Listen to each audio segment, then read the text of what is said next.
The leadership crisis in the National Assembly dominated the first year of the 8th Assembly.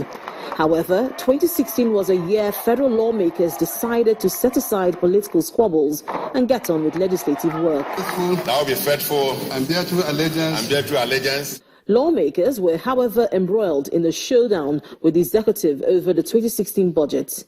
Weeks after President Buhari presented the 2016 budget to the National Assembly, there were reports that the budget was missing, then found, then padded. The 2016 budget impasse reached a crescendo when the former chairman of the House of Representatives Committee on Appropriation accused the House leadership and some lawmakers of corruption, budget padding, and abuse of office. I will continue to cooperate with the Commission. In fact, we will give the Commission maximum cooperation to ensure a speedy investigation of this matter and commencement of prosecution. In spite of these glaring problems, between January and December 2016, the Senate passed 24 bills. The House of Representatives passed 47 bills during the year under review. Earlier in the year, I think around April, May or so, we had the National Assembly Business Environment Roundtable. A very erudite team of scholars were put in place, and they looked at the ease of doing business in Nigeria. That study came up with 54 laws that needed attention, and I think 44 of those laws are at the various stages of consideration.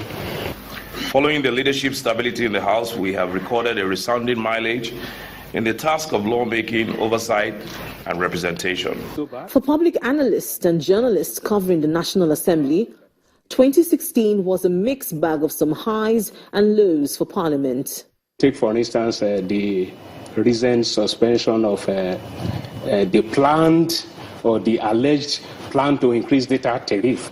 But if I look at the other side, you look at the way issues are taken in the National Assembly. For instance, you wonder, sometimes issues are personalized. You understand? For instance, the amendment of CCT Act. No, there was that desperation to amend that act, despite an outcry against it from the public.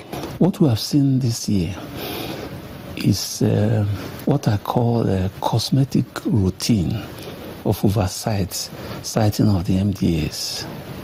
What do I mean? In the Senate, for instance, there's a schedule when the committees will go on oversight functions. And what do? When they go to the state, the first thing they do is to go to pay custody visit to the governors and spend the greater part of their time in the states, with the governor.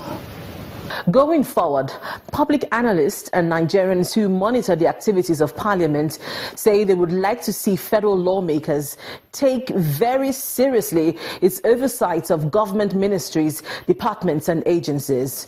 After all, the war on corruption cannot be effectively fought without the National Assembly paying close attention to how public servants spend the country's revenue and ensuring that monies budgeted are put to good use. Linda Akibe, Channels Television.